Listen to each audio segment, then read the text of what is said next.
Welcome back to House Rich, the real estate show, home of the world's best home buying tips. Today we're going to talk about the FHA 203K loan. So it's very similar to the FHA loan as far as you can use it for a multifamily property, 3.5% down. Except for the great caveat is you can actually roll the rehab costs into the loan. So you can buy that beat up property on the block, rehab it, and then build equity instantly. So let's get into it.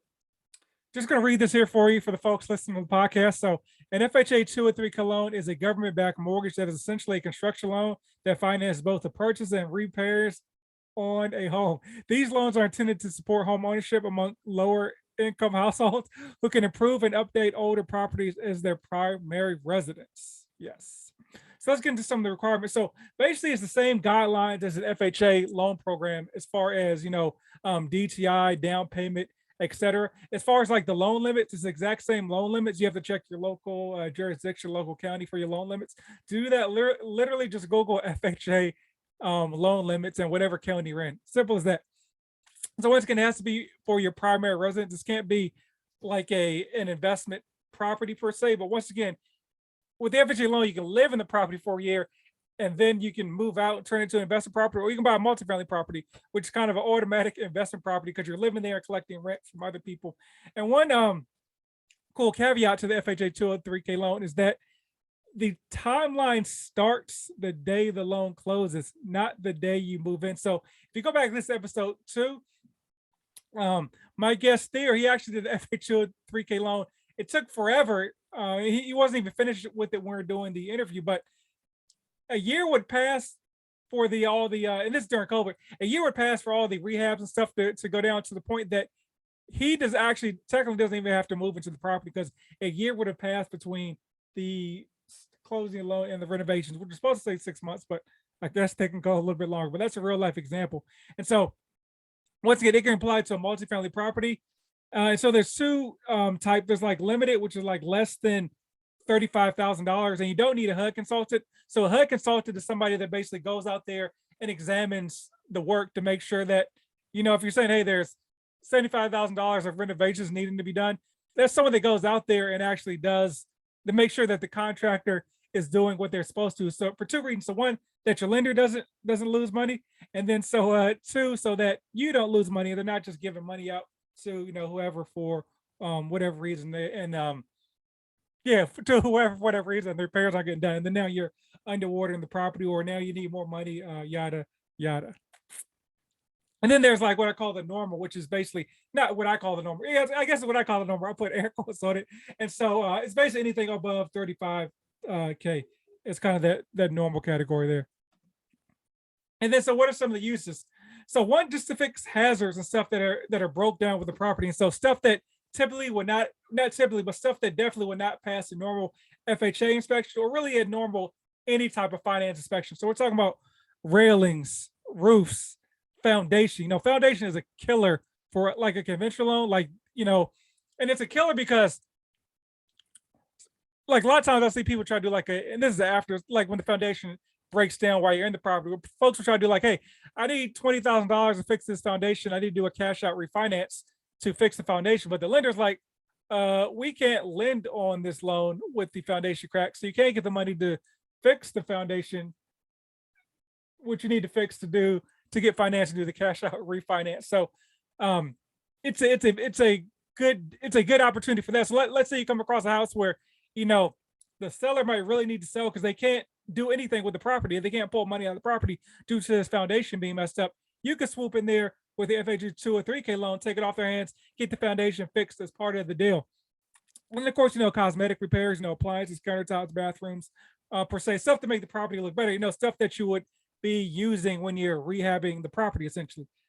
Plumbing, septic issues, floor, major landscaping, etc. So essentially anything you'll be doing to rehab the property and make it look nice, you can do with the FHA 203K loan. So once again, it's basically kind of a flip on training wheels because you have that HUD consultant there to evaluate the property to make sure you're not most importantly, keep the contractor on track and make sure you're not getting in over your head because you're probably a first time flipper or whatever like that, or first time rehabber. And so even experienced rehabbers, stuff goes horribly, just because no one can predict the future. No one can predict. No one, you can expect the unexpected, but the unexpected happens or something like that. You know what I'm trying to say? All right. And so here's the thing. So it's a rehab loan. You're rolling your finance costs. Your rate's going to be higher than whatever a typical FHA loan is. I think that probably makes sense to you, you know. And so your rate may be 1%, 2% higher than a regular refinance than a regular FHA loan.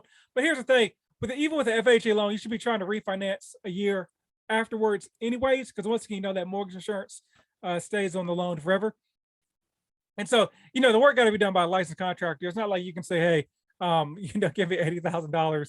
I'm going to roll $80,000 of repairs into this loan, and I'm going to do it myself. And so, let me jump back to how that actually works. So, let's say let's say the property is for sale for I don't know, $100,000. You think the after repair value may be $300,000, something like that. Ultimately, it'll be determined by like the lender and the appraiser.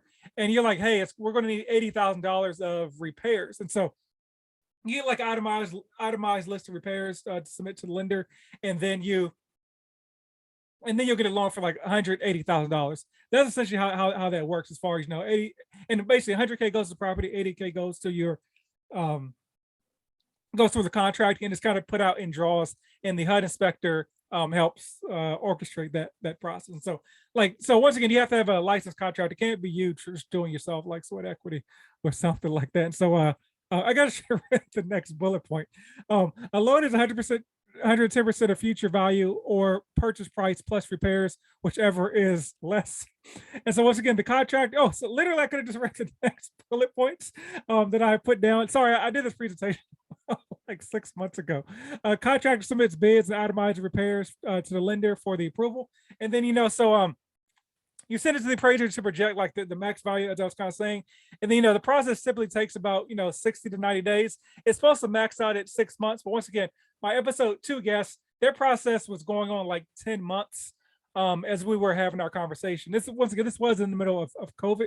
So he's working this thing like in 2020. So that extended the process there. And so once again, and also, so a key point is too, if you're doing this huge, big refinance and all this, and there's big renovations, you don't want to be in the property while this is going down. So you can actually finance 6 months of mortgage payments into the loan. So, so if you're in an apartment, something like that, you could have your apartment, lease maybe extend like 6 months. And then once again, you can finance, or you can, I guess, start the process 6 months before you're getting out the apartment, if you want to kind of time that perfectly. And then you finance those repairs, excuse me, you finance the mortgage costs into as part of the loan process. You have 6 months of mortgage payments already taken care of before you start. So you're not trying to make a mortgage payment and wherever you're living, trying to account for that expense too. All right, so what's the process? So you apply with a certified lender. So all lenders do not do FHA 203K loans. So you want to find a lender that knows how their process works. Oh, I guess you have to, not you want to. So you want to get under contract, and then so you want to find a contractor to go in there and kind of give you that quote, and once again get that itemized bid so that you know what you're going to be paying, and then equally as important, the lender knows what these costs are going to. You can't just say, I think it's going to be about $80,000. Can I get a loan for 180? That's not how that goes. Then you go through the normal approval process.